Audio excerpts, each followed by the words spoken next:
To begin creating a subscription within the Azure portal, I'll first navigate to my subscriptions. I can find my subscriptions in a couple different places, and I can also search for them. Going to my subscriptions, I can see a list of my current subscriptions. I can see their IDs, the roles I have in them, any costs associated with those subscriptions, a score related to security recommendations, information about the management group my subscription is in, and the status of my subscription. To add a new subscription, we'll go up to Add. I'll put in a name for my new subscription. I'll call it AIS New Sub. I'll select a billing account and choose this first one. Note that there are several different billing scopes that exist when it comes to Azure. You might be using Microsoft Online Services Program if you have Visual Studio credits. If you're a large organization, you'll have an enterprise agreement. Most customers will have a standard Microsoft customer agreement.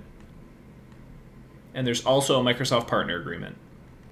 I'm using a Microsoft customer agreement, so I see my billing profile and the invoice section that I'll choose. The type of subscription I'll choose is the standard Microsoft Azure plan. But if I want to learn about different types of subscriptions, I can click this link and check eligibility for other types of subscriptions.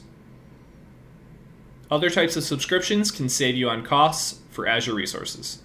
I'll continue creating my Azure subscription by clicking Next, where I then have the option to decide what management group to place my subscription under.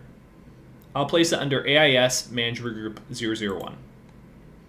I'll leave myself as the subscription owner, select Next, and I have the option to create a budget for my subscription.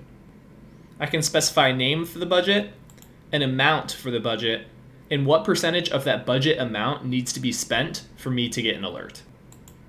I can create tags for my subscription, and I'll review and create it.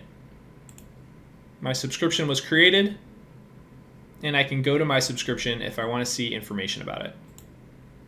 If I refresh the page, I'll now see my new Azure subscription.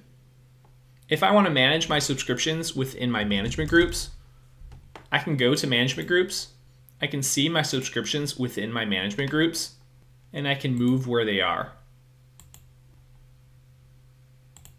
I'll move this subscription under my root tenant group and see that my subscription has been moved. When cleaning up resources, or when I no longer plan to use an Azure subscription, I can cancel the subscription.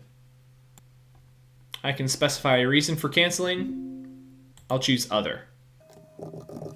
Because I'm canceling this for a demo, I'll share that. I can now go back to subscriptions, refresh the page, and see that my new Azure subscription that I created is now disabled. If I wanted to delete the Azure subscription, I need to go to it. If you cancel an Azure subscription and you try to delete it immediately after canceling, you'll be met with this page that says you need to wait 3 days before you can manually delete it. Microsoft will wait 30 to 90 days before they permanently delete any information related to your canceled subscription. Until then, you have the opportunity to reactivate your subscription. You can learn more about subscriptions with information in the description. Thank you so much, and I'll see you in the next one.